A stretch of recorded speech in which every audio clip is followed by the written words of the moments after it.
Muy bien, estos somos nosotros. Para iniciar con nuestro taller de hoy, pues eh, tenemos aquí a nuestra compañera Valentina Moronta, quien va a impartir este taller. Como les dije, ella es psicóloga educativa con maestría en psicopedagogía. Eh, Tiene mucha experiencia en esta área. Sé que les va a hacer mucho provecho a todos, así que Valentina, si estás por ahí, Sí, sí, ya estamos por aquí. aquí está, El escenario es mío. el escenario es tuyo. Podemos comenzar a proyectar.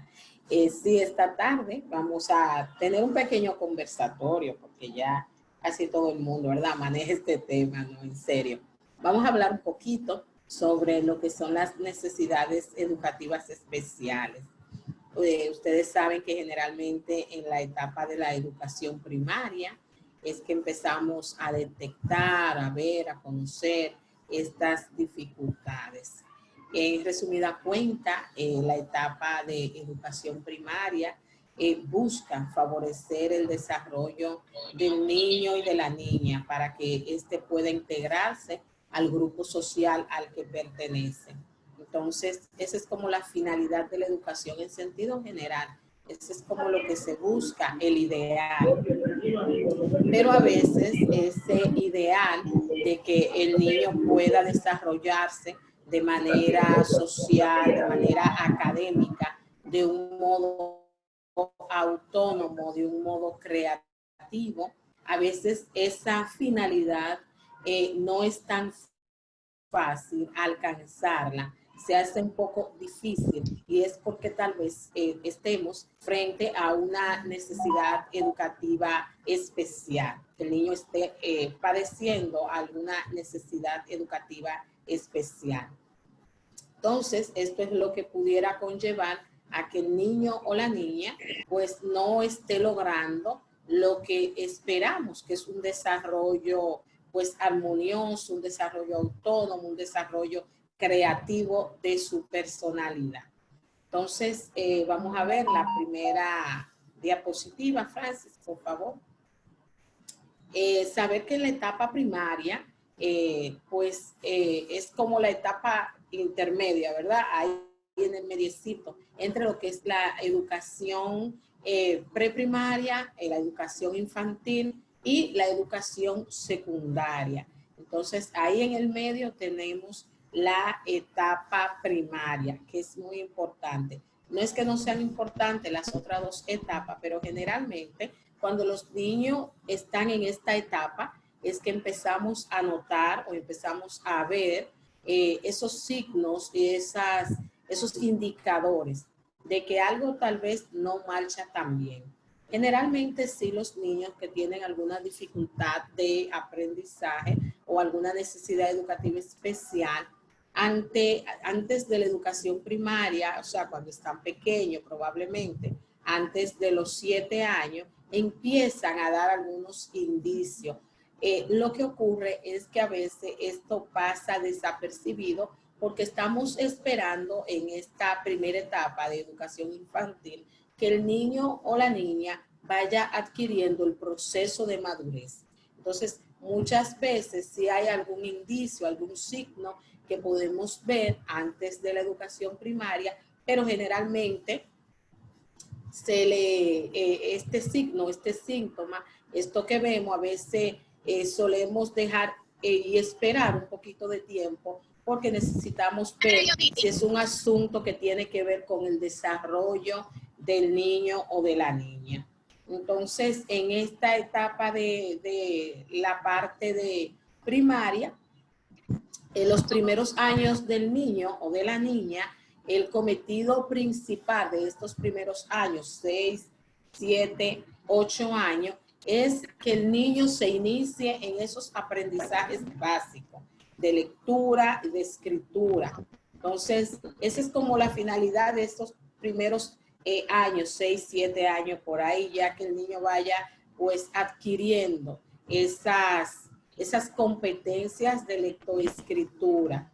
Y claro está, durante este primer trance entre la educación infantil y la educación primaria, entonces hay que tratar de que no sea una ruptura drástica.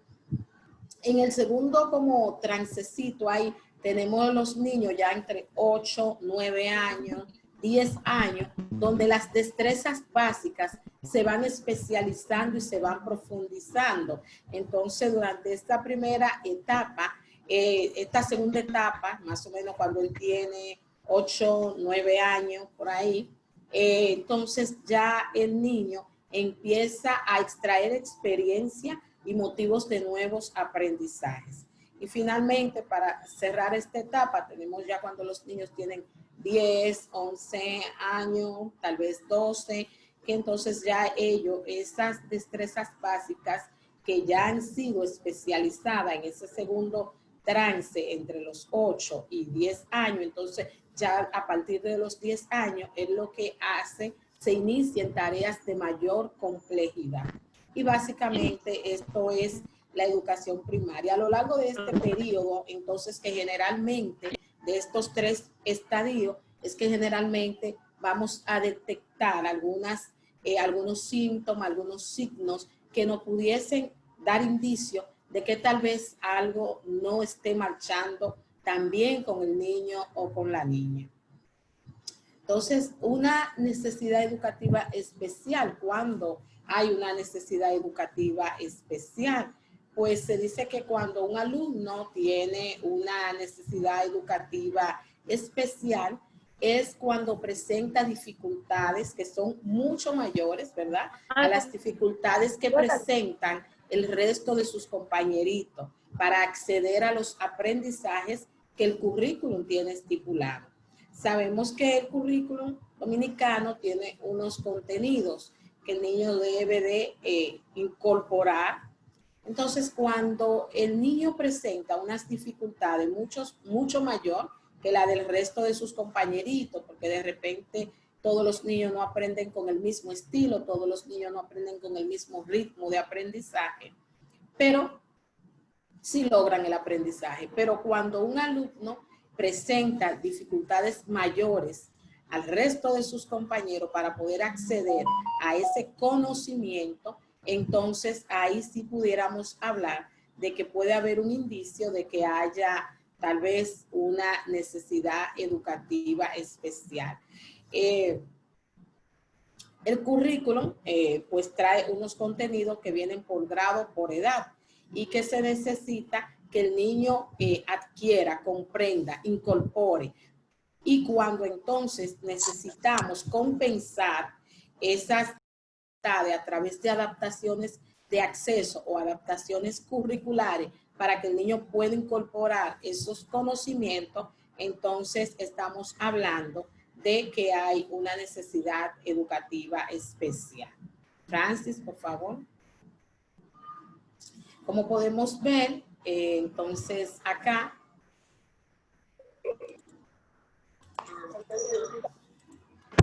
tenemos entonces las necesidades educativas especiales pueden estar asociadas a diferentes condiciones. Pueden estar asociadas a una discapacidad intelectual, a una discapacidad motora, a una discapacidad auditiva, a un autismo, a un trastorno generalizado del desarrollo, a un trastorno de déficit de atención con o sin hiperactividad, a una discapacidad múltiple. O sea, estas necesidades educativas pues vienen asociadas a múltiples circunstancias que pueden estar aquejando a un niño o a una niña. Bueno, decimos, el niño tiene una necesidad educativa especial, pero asociada ¿a qué? Porque generalmente esas necesidades educativas especiales vienen asociadas a una de estas condiciones de la que estamos pues hablando, conversando en el día de hoy. Seguimos, Francis. ¿Cuál es el proceso generalmente de detección de estas necesidades educativas especiales? El proceso de detección va generalmente a partir de una evaluación inicial o diagnóstica que le hacemos a todos los niños. porque cuando somos docentes y tenemos un grado, nos asignan un grado, pues nos dan un listado y generalmente no conocemos al niño o a la niña. Entonces, ¿qué hacemos? Tenemos que partir para saber dónde nos situamos de una evaluación inicial o evaluación diagnóstica. Y ya en esa evaluación inicial, en esa evaluación diagnóstica, podemos empezar a ver, a observar de que tal vez tal o cual niño no logró lo que estamos esperando para el grado y edad que fue diseñada la evaluación. Y entonces, a partir de ahí, pues eso como que nos va creando algún pequeño ruido.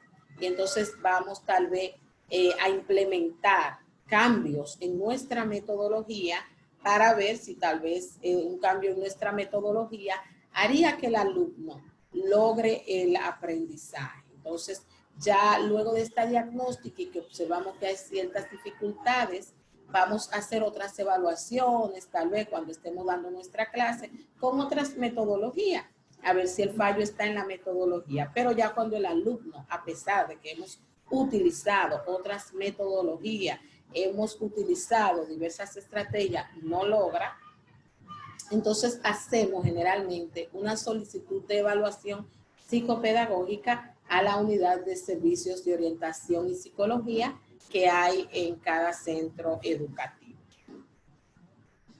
Adelante, Francis.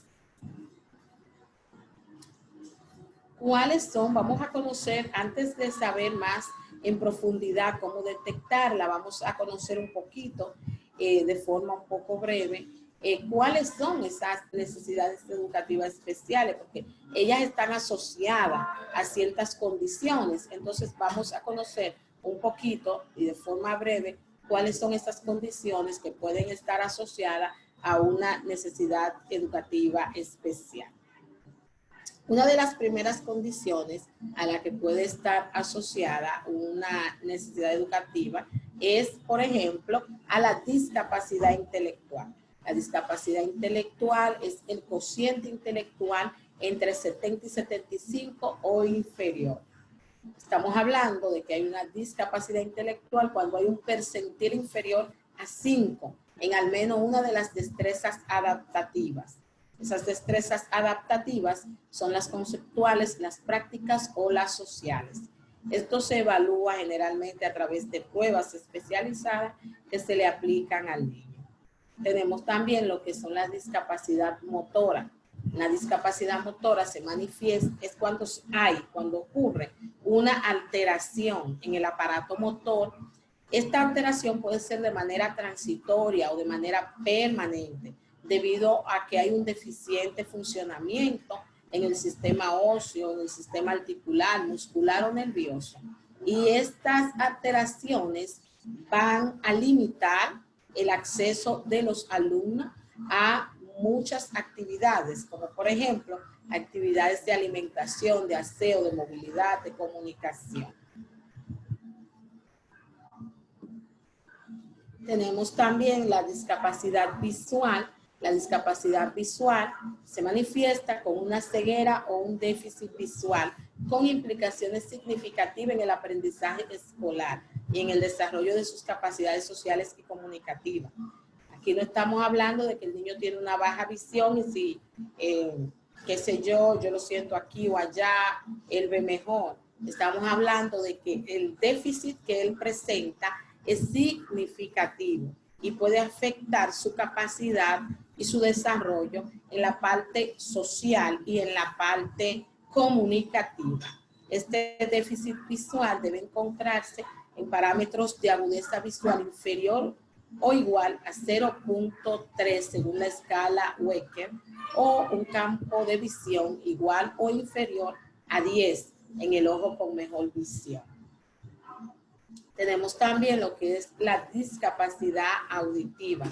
Una persona que tiene una discapacidad auditiva es una persona que tiene una sordera o hipoacusia con una pérdida media entre ambos oídos superior a 20 decibeles. O sea, yo puedo definir que una persona tiene sordera cuando su audición no es funcional para la vida ordinaria y por lo tanto esto no le posibilita la adquisición de un lenguaje oral de forma espontánea, sino que este debe ser enseñado, aprendido con técnicas especializadas. Entonces, ahí estamos hablando de una situación de sordera.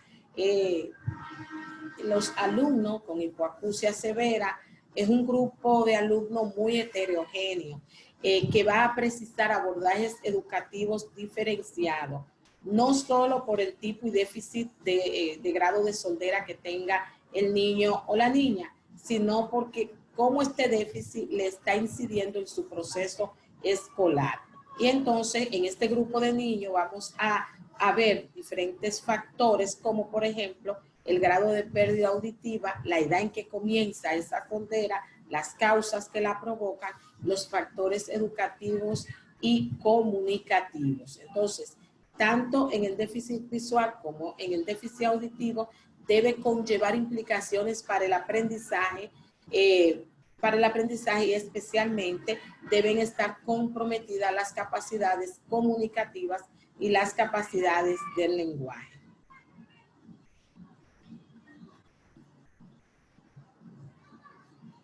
Tenemos también los alumnos y alumnas con necesidades educativas especiales por trastorno generalizado del desarrollo.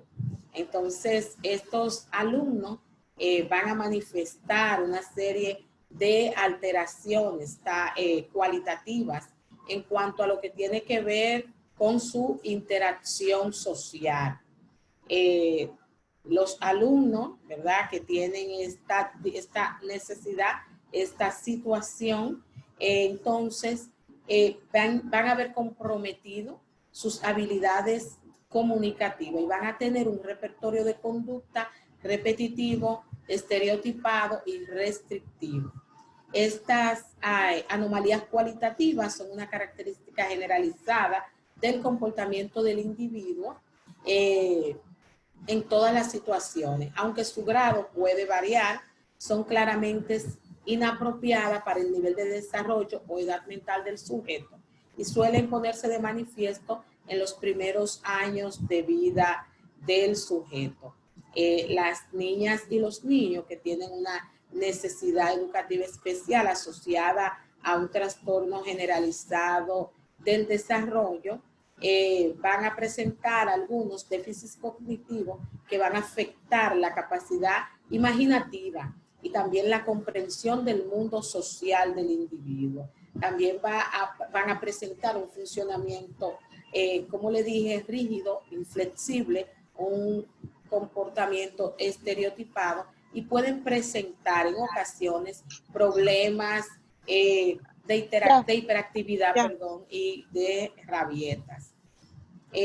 A menudo van a presentar alteraciones severas en las habilidades comunicativas no verbales que son básicas para el desarrollo posterior del lenguaje. Los problemas que presentan en el lenguaje no son sino un aspecto parcial de una incapacidad más general que presentan los niños. También los niños con trastorno generalizado del desarrollo a veces ven comprometido lo que tiene que ver con la capacidad imaginativa. Y entonces esto va a conllevar la ausencia de la fantasía o el juego de tipo simbólico que puede existir, pero con un contenido un poquito más pobre y un poquito repetitivo que en un niño usual que no presente esta dificultad. Seguimos, Francis. Vamos a ver un poquito las necesidades educativas especiales que están asociadas a trastornos de conductas graves. Esta situación, estos niños presentan un patrón persistente de inadaptación, que es más frecuente y grave del que se observa en escolares de la misma edad. Todos los niños se mueven un poquito, pudiéramos decir que todos los niños tienen un día malo, como diríamos en la escuela, pero cuando el niño presenta una situación de conducta, de inadaptación frecuente, grave, que sobrepasa al ámbito escolar y compromete también al ámbito familiar, entonces estamos hablando de que puede haber importantes implicaciones para su aprendizaje escolar debido a que tiene una necesidad educativa especial asociada a un trastorno grave de la conducta.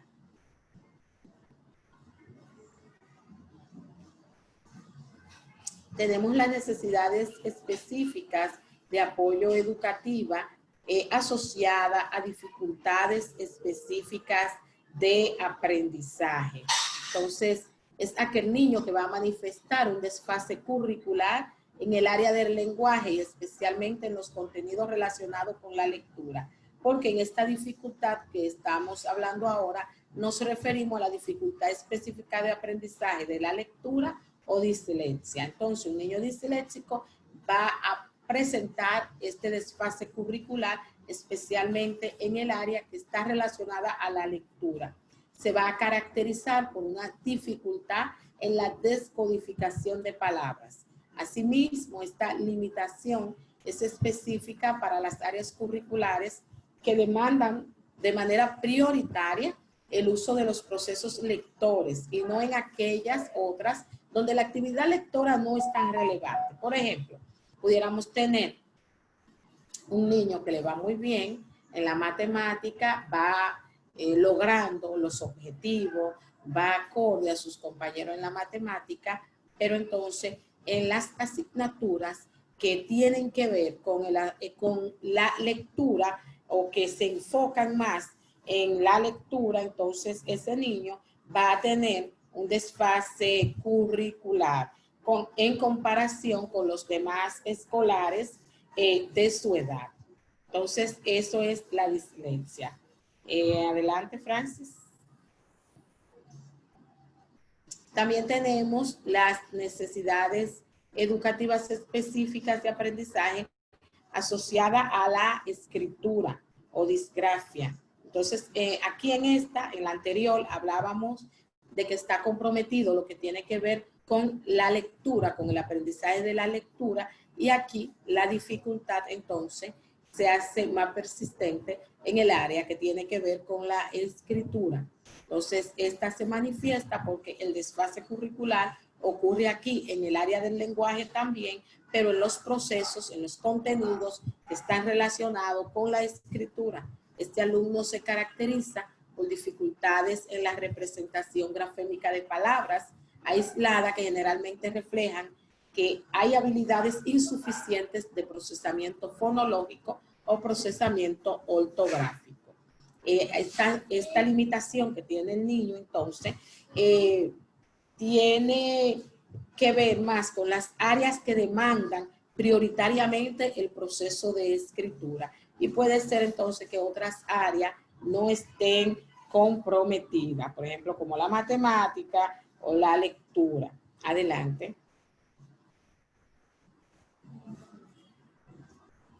Entonces tenemos otra necesidad educativa de apoyo otra necesidad específica de apoyo que está relacionada al aprendizaje del cálculo aritmético.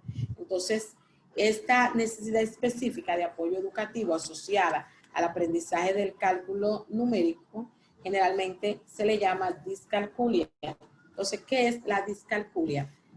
O cómo se manifiesta esta situación en el niño o en la niña. Un alumno que tiene una necesidad específica de aprendizaje de cálculo es aquel alumno que va a presentar un desfase curricular en el área matemática. Entonces, hablábamos primero de que la dislexia compromete el área de la lectura, la disgrafia, el área de la escritura, y la discalculia entonces compromete el área del razonamiento y el cálculo aritmético. No solo debe de presentar un desfase curricular en el área de matemática, a cualquiera le va mal en la matemática, sino que además debe de presentar un bajo rendimiento en pruebas estandarizadas en el cálculo operatorio que tiene que ver con adición, sustracción, multiplicación, división, así como también en la aplicación y resolución de problemas verbales aritméticos. Entonces, en resumen, la discalculia es una condición que dificulta resolver operaciones matemáticas, así como también realizar tareas que requieran usar las matemáticas. No es tan conocida, no se habla tanto de ella como de la dislexia, pero algunos expertos consideran que es muy común y estiman que alrededor de entre el 5 y el 10% de los escolares podrían presentar esta dificultad.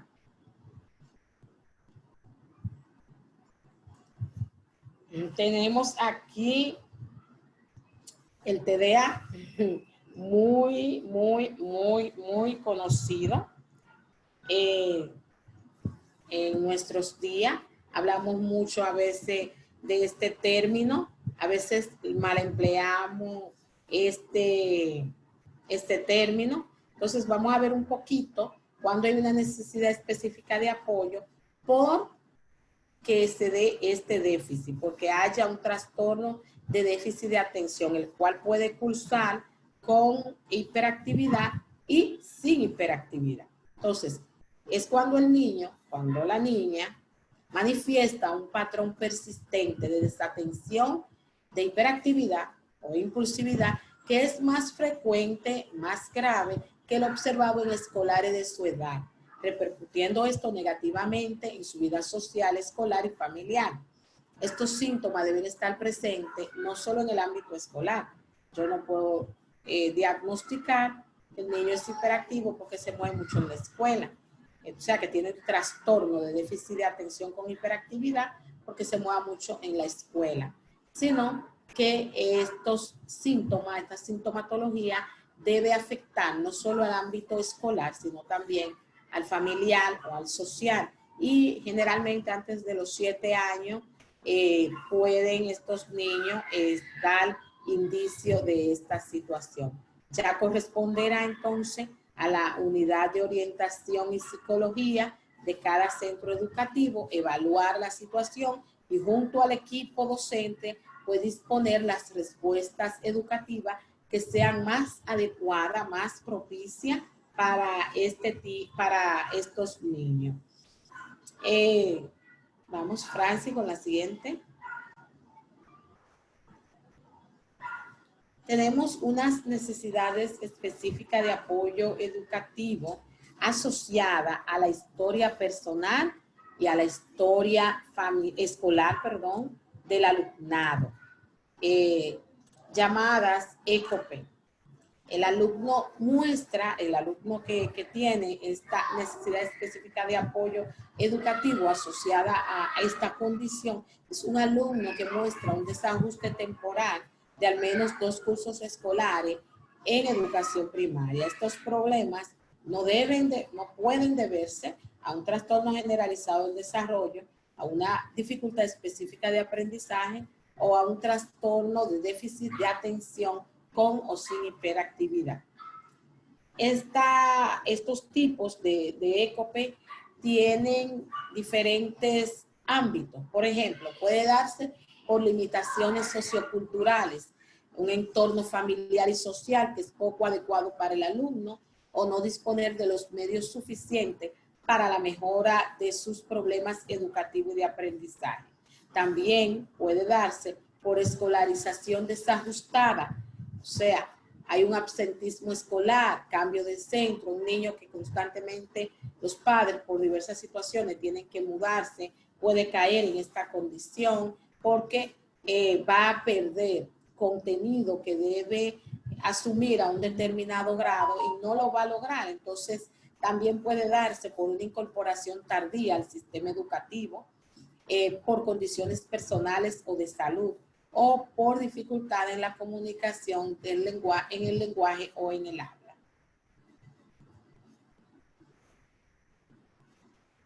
Tenemos las necesidades específicas de apoyo educativo que están asociadas a alteraciones en el ámbito de la comunicación y del lenguaje.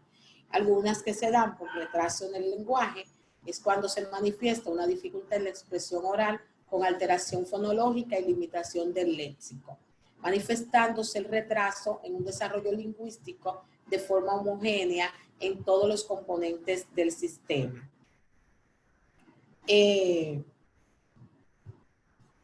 También dificultades del lenguaje por naturaleza ambiental.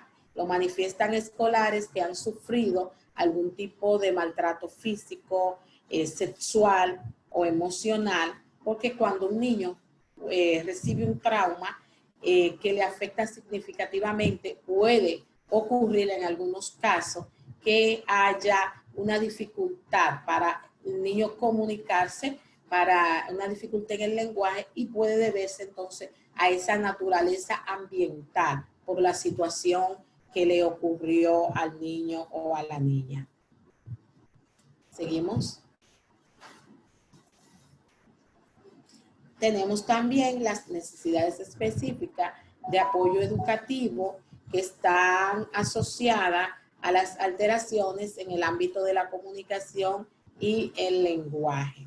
Es trastorno del habla, o sea que estamos hablando de escolares que presentan desde el inicio de su aprendizaje una competencia extremadamente limitada y simple de su habla, con hitos evolutivos que se han enlentecido y mantienen de forma estable sus reducidos patrones de producción. Estos niños exhiben unas reducciones inusuales de los grupos consonánticos, omisión de consonantes iniciales o de intervocálicas.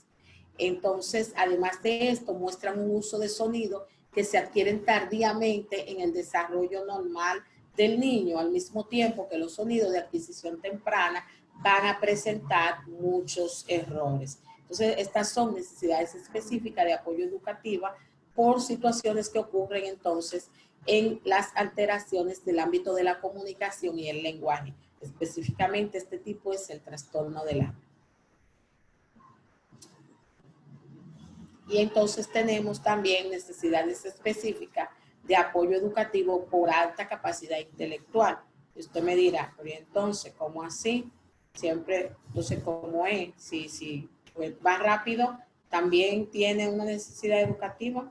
Pues sí, si va muy rápido, tiene una necesidad educativa de apoyo educativo, porque el niño o la niña con sobredotación o superdotación es un niño que está por encima del parámetro de lo establecido y va a necesitar unos ajustes, porque si va al mismo ritmo, no puede ir al mismo ritmo que los demás, porque ya no está en esa etapa, ha sobrepasado ese conocimiento, y entonces es un alumno que si no se le estimula adecuadamente, entonces puede caer en otras situaciones. Cuando hablamos de sobredotación o de superdotación intelectual, hacemos referencia a las características personales de un niño o de una niña que dispone de un nivel elevado de recursos con capacidades cognitivas y aptitudes intelectuales, como son gestión perceptual, gestión de memoria, razonamiento lógico, razonamiento matemático, aptitud espacial, razonamiento verbal. Para considerar superdotado a un alumno, a una alumna, se requiere además que el perfil aptitudinal anterior vaya acompañado de una alta creatividad. Adelante. Tenemos dentro del grupo de la superdotación alumnos de talento simple. Un alumno de talento simple es un alumno que presenta una elevada aptitud o una elevada competencia en un ámbito específico. Por ejemplo, puede ser en el ámbito verbal, en el ámbito matemático o en el ámbito creativo. Un alumno con talento complejo es un alumno que combina dos talentos simples. Entonces, es un alumno que aparte de tener en un ámbito una competencia amplia, elevada, entonces lo va a presentar aquí en dos ámbitos. Puede ser en el ámbito verbal y en el ámbito lógico. Y entonces cuando combinamos esos dos complejos, esos dos talentos, perdón, estamos hablando de un talento complejo. Y el talento creativo es la combinación de la aptitud creativa, de la aptitud espacial y perceptiva del niño o de la niña. la evaluación diagnóstica. Aquí vamos a ver un poquito cuáles pasos son los que debemos dar para detectar las necesidades educativas o las posibles necesidades educativas que puede presentar un alumno. Primero, cuando entramos a un aula, decíamos al inicio, que vamos a tener una evaluación diagnóstica, generalmente, porque el niño entonces va a tener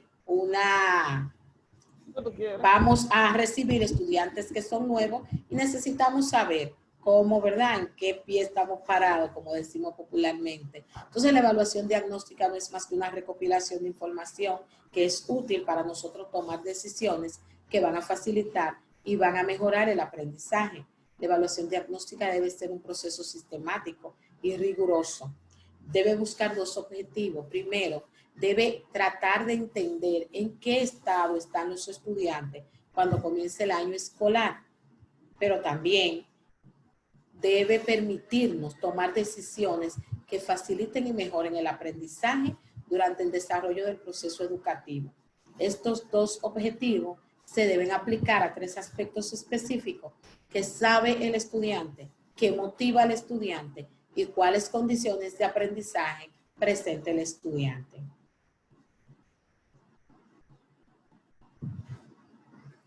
Después que tenemos nuestra evaluación diagnóstica, nos vamos a encontrar con que posiblemente podamos tener alumnos que, bueno, pues por una razón u otra, no resultó lo que esperábamos en la evaluación diagnóstica. Entonces vamos a empezar con él un proceso de cambio de estrategia, de buscar múltiples formas de trabajar con él para ver si el niño logra, pues, los aprendizajes que estamos esperando. Pero también nos serviría hacer entrevistas tanto al niño como a sus padres, porque es un alumno que no conocemos. Y esto nos servirá para obtener una información que no podemos obtener en el aula. Y que en el caso de que lo hiciéramos con los padres, podría darnos nosotros como una perspectiva amplia de qué ocurre con el niño y si lo que está ocurriendo solo ocurre en el ámbito de la escuela o ocurre en el ámbito familiar o también ocurre en el ámbito, aparte del ámbito familiar, ocurre también en lo que tiene que ver el ámbito social. Otras estrategias que podemos utilizar para detectar las necesidades educativas en el aula es la observación. La observación es la mejor estrategia.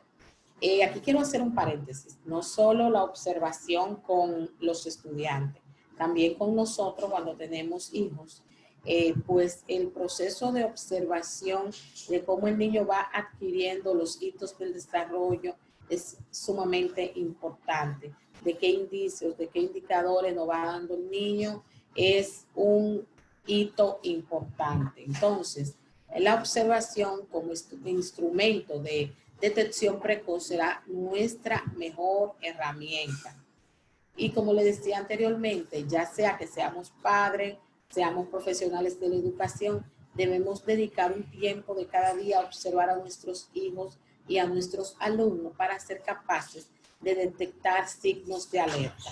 Es importante fijarse en qué conductas manifiesta el niño, porque la información que el niño no transmite no solo es una información verbal, también puede ser una información corporal, una información no verbal, un cuerpo muy tenso, un cuerpo muy laxo, un movimiento repetitivo, una conducta de autolesión. Todas estas son conductas que puede dar un niño y que nos pueden dar indicio de que ocurre una situación. Por eso la observación es nuestra mejor herramienta.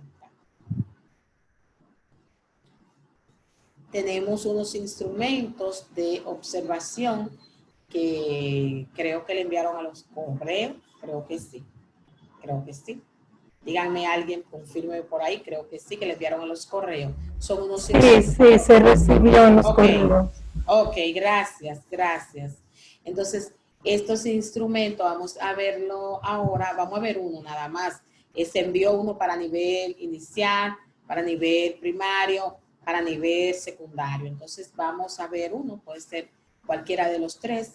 Y entonces, es un instrumento como para ayudarnos a hacer una observación tanto grupal e individual en el nivel primario o en el nivel secundario, cualquiera de los niveles, y que entonces nos va a presentar algunos ámbitos de conducta,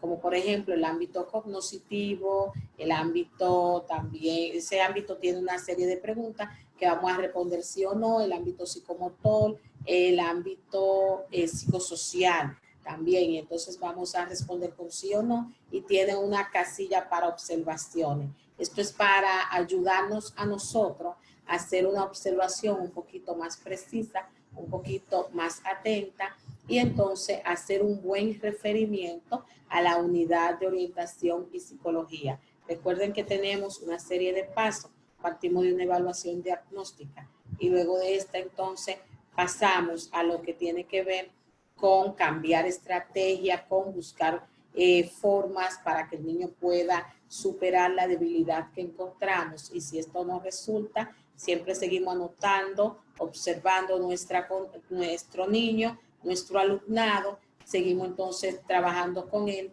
y entonces pasamos entonces a llenar este formulario luego que hemos implementado todos esos pasos, no hemos tenido resultados, entonces vamos trabajando un poquito con esta ficha de observación y cotejando. Eso nos va a permitir darle a nuestro niño, a nuestra niña, observarlo adecuadamente y darle a nuestro orientador, a nuestro psicólogo, pues un referimiento más detallado, un referimiento más profesional, porque tenemos que pasar de hacer el referimiento de boca, porque a veces hacemos referimiento de boca y le decimos al psicólogo o al orientador, mira, yo tengo un niño, no es que no lo hagamos de boca, porque generalmente, claro, tenemos que conversar, pero generalmente a veces le decimos, ay, mira, yo tengo un muchachito allá que mire, ese niño brinca por los techos, ese muchacho corre y brinca 7 butacas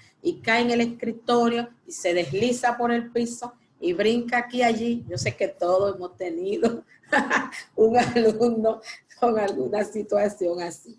Entonces ya tenemos que trabajar un poquito para que ese referimiento pues sea un poquito más adecuado, más propicio para el área de orientación y psicología, porque si hacemos una buena observación, tenemos nuestras evidencias de nuestra evaluación diagnóstica, entonces ya también la labor del psicólogo, del orientador, pues es un poquito más específica, más precisa hacia lo que queremos lograr.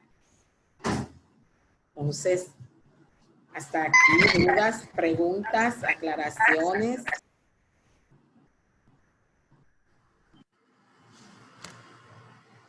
Bien, excelente. Yo creo que ha sido una intervención.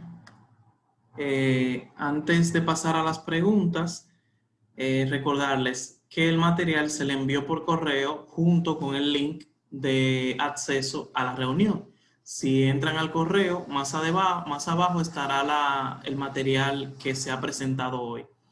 En dado caso de que alguno no lo tenga o por alguna razón pues se le haya perdido, borrado o lo que sea, ahora estaremos enviando un link por el chat que es un formulario de participación donde usted va a confirmar que ha participado en el taller, sobre todo para los fines del certificado. Entonces, si alguno de ustedes no tiene el material o no le llegó, puede poner en el área de observación que se puso, observaciones, escribir que por favor le envíen el material y se le estará enviando. Entonces, ahora, y antes de pasar a las preguntas, voy a estar compartiendo el link del formulario de participación para que ustedes entren.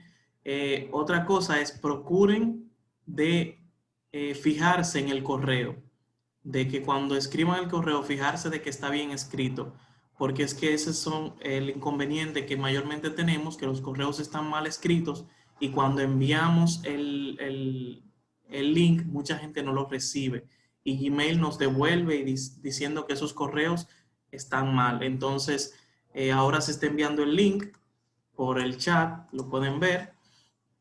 Pueden entrar desde ahora mismo, toman un segundo, entren y llénenlo, cualquier cosa. Entonces, ahora sí, vamos con las preguntas. Cualquier pregunta que tengan, yo cogí algunas de las que se estuvieron haciendo durante el taller y otra pregunta que tengan, pues la pueden ir poniendo por el chat. Valentina, aquí tengo dos preguntas. La primera dice, en estos momentos de COVID, ¿cómo se puede identificar si existe o no necesidades educativas especiales en los estudiantes? Supongo que se refiere a la parte de la virtualidad, ahora que las clases son virtuales. Ya, ahora sí activé el micrófono. Sí, yo me imagino que la pregunta se refiere al hecho de que vamos a tener una docencia online. Bueno, según lo explicado por el Ministerio de Educación, vamos a tener una docencia online. Y se supone que esa docencia será sincrónica, o sea, que vamos a estar al mismo tiempo, al mismo momento, alumnos y docentes conectados a través de una plataforma, como por ejemplo puede ser esta. Entonces, a través de esta plataforma, puede ser esta, puede ser el Team, puede ser cualquier otra, Google Meet, vamos a estar conectados al mismo tiempo. Eso me va a permitir a mí, sé que va a ser un poquito más difícil que si fuera presencial, pero eso me va a permitir a mí tener al frente a todos mis estudiantes de la clase.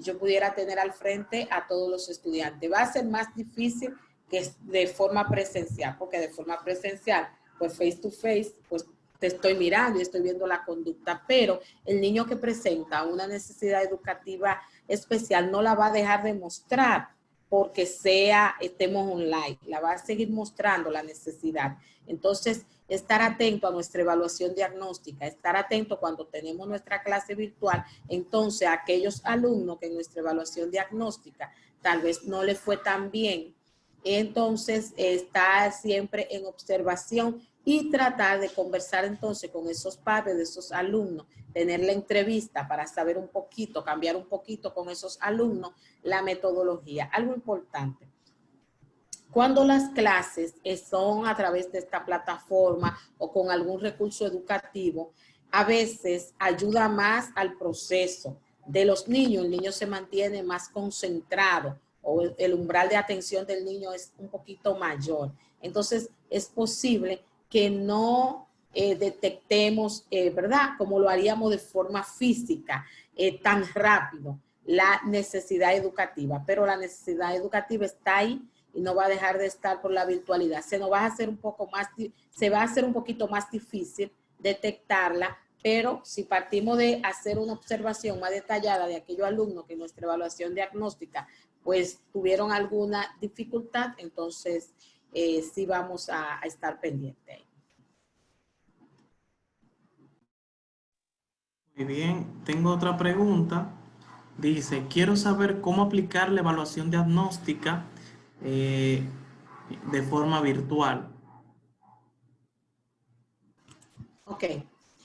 Ya eso yo me imagino, no sé, que dependerá de cada centro educativo, tendrá una política para la aplicación de la evaluación diagnóstica, pero si es de forma online, entonces pudieras realizar un instrumento que parta de una lectura donde el niño pues tenga que leer ese texto y enviarle ese texto o colocar ese texto aquí en un PowerPoint, que el niño te lea el texto.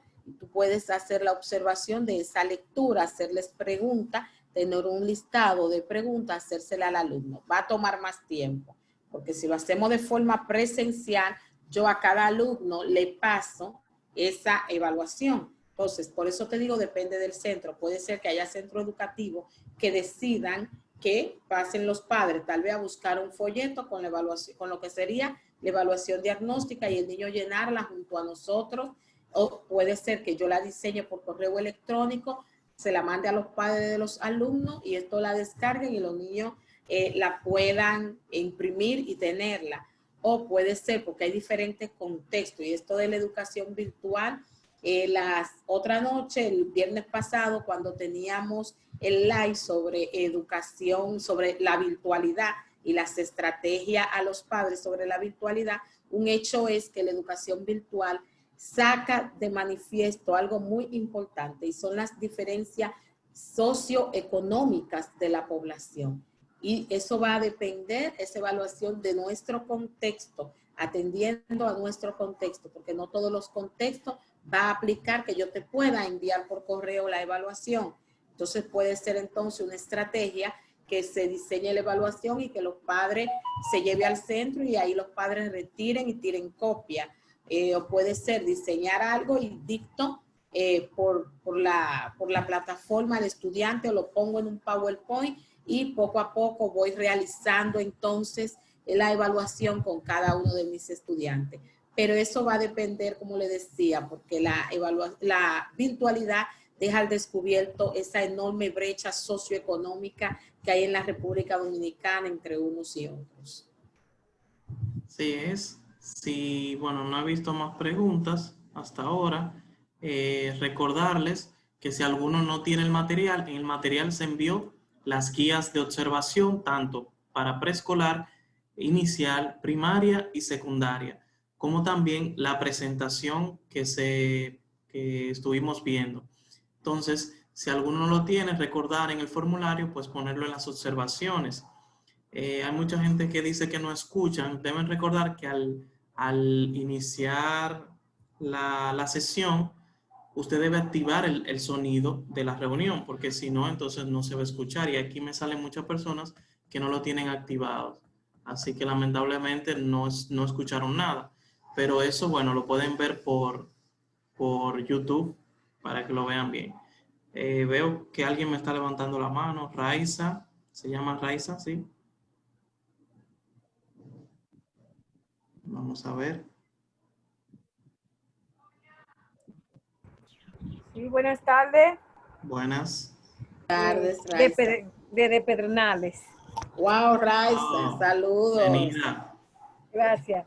Quería hacerle la pregunta directamente sobre los problemas que los niños sostienen ya a través de esta pandemia. Sería difícil para el niño con problemas, o sea, para nosotros los adultos, identificar al niño a través de un computador con problemas de esa índole, porque no lo podemos observar directamente, sino a través de un computador. Y también decirle que la guía, yo no la tengo en mano, yo entré al programa por un link, pero no tengo el WhatsApp de ustedes, no sé en dónde estoy incluida. Ok. Ok. Entonces, eso decía ahorita cuando respondía la pregunta, que se va a hacer más difícil debido a la situación de virtualidad y debido a los diferentes contextos que tenemos, porque yo no puedo comparar mi contexto de aquí de Santo Domingo, del Distrito Nacional, donde yo me ubico, a tu contexto de Pedernales. Son muy diferentes los contextos y ahora se va a hacer mucho más difícil el poder detectarla, pero de repente van a haber dificultades que son tan notorias, que son tan evidentes y tan fuertes. Tal vez las leves no las podamos identificar con la velocidad y con la rapidez que generalmente lo hacemos cuando estamos en el aula común, porque la realidad es que el maestro ya al ojo se sabe cuando el alumno, cuando estamos de forma presencial, aunque el maestro se queda callado y primero evalúa y primero hace la diagnóstica y todo eso, pero el maestro muchas veces, por los años de experiencia que tiene, pues al vuelo, desde que pisa el aula, el maestro intuye, bueno, por acá puede haber una situación. Debido a este asunto de la virtualidad, se va a hacer un poquito más difícil, pero aquellas dificultades que son un poquito más fuertes y más notorias, sí, aunque sea con un periodo de tiempo más largo, pero va a ser posible si llevamos el proceso de la observación, tal vez el comunicarnos con los padres y ver un poquito cómo al niño le está yendo en los trabajos que ponemos. Entonces pudiéramos, aunque vamos a tardar más, que quede claro que vamos a tardar un poco más para detectarla, pues lo vamos a durar, pero vamos a poderlo identificar, sobre todo en aquellas que son mucho más notorias. Y con respecto a lo del material, creo que puedes, es con el link, Francis, ¿cierto? Un link que se envió ahora por el chat, llenarlo y colocar que no te llegó el material, para que te puedan enviar el material. Ok. Exacto. En ese mismo orden, para terminar,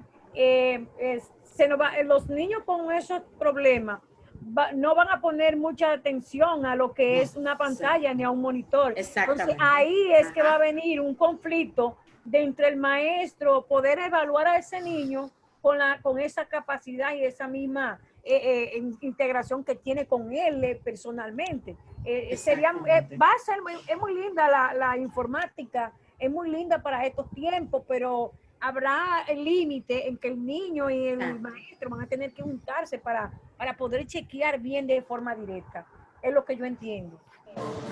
Muy bien, muchas gracias. Es probable que sí, Raiz, es probable que sí. Sí, saben que nosotros tuvimos un conversatorio el viernes pasado donde justamente hablábamos sobre eso, con dos padres, donde nos exponían esa realidad. Y yo creo que parte de este conversatorio se pudo evidenciar la necesidad de los padres en este proceso virtual. O sea, usted dice, es cierto, uno a través de una pantalla será difícil, pero sin el apoyo de los padres que van a hacer ese Será cambio, más difícil.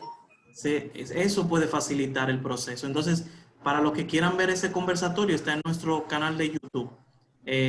También en ese conversatorio trabajamos algunas estrategias para los padres, sí, para que los padres puedan manejar con los niños este asunto de la virtualidad. Fue un conversatorio que se enfocó mucho en cómo va a ser el proceso de educación online y los apoyos que los padres le deben dar al niño en este proceso. Y como decía Francis, está en el canal de YouTube. Les recomiendo que se lo puedan enviar a sus padres, a los padres de sus alumnos, para que los padres vean. Se le dio estrategia para que ellos puedan trabajar la virtualidad en estos tiempos. Se le dio algunas estrategias específicas para padres, cómo ellos lograr que los niños entren en este proceso de enseñanza-aprendizaje con esta modalidad. así es. Buenas noches. Buenas noches. Félix de Azua. Hola Félix, bienvenido. Muchas gracias.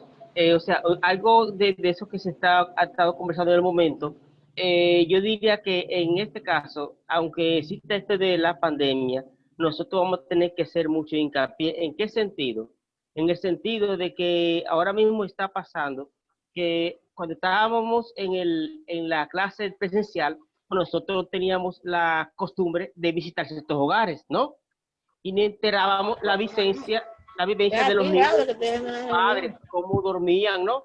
Y así pues nosotros tratábamos de que el padre le acomodara más al niño y la alimentación y el trato con ellos.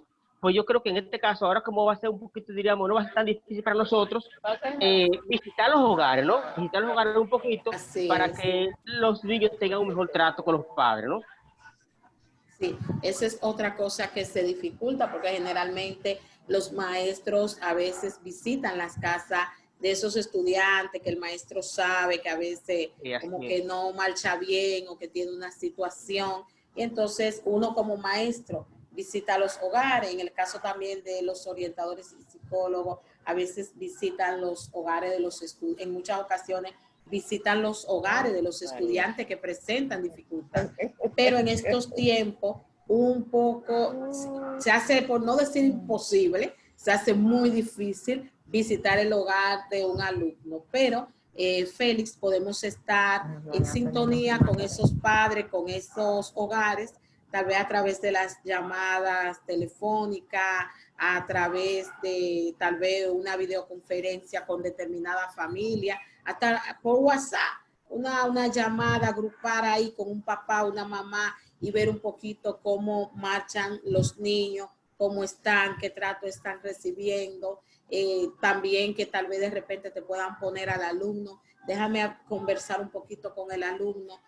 Yo sé que se va a hacer difícil, pero como maestros y maestras que somos, siempre como que buscamos la estrategia y como el as bajo la manga, siempre como que andamos buscando, siempre como las mejores estrategias, las mejores oportunidades para que nuestros alumnos se desarrollen. Así es, así es. Así es, gracias Félix. Bueno, gracias. Valentina, tengo una pregunta por aquí por el chat que decía cómo se podría trabajar la necesidad educativa especial de la dislexia a través de la plataforma virtual, o sea, a través de la virtualidad.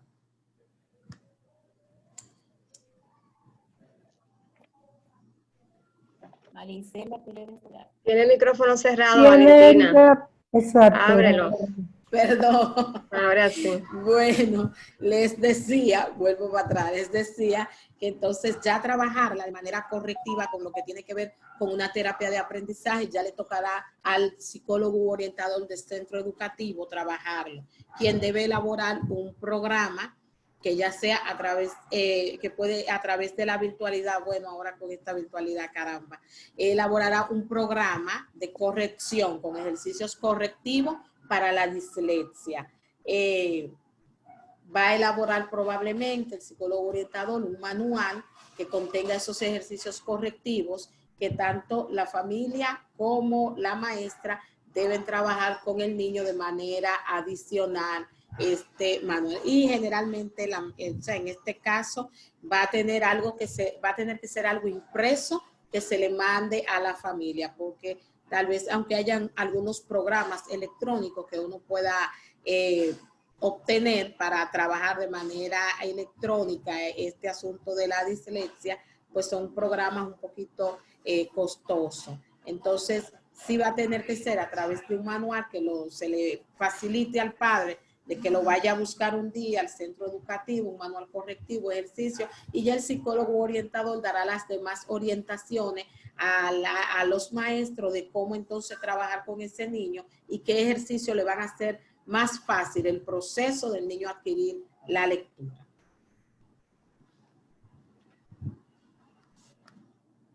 Ok.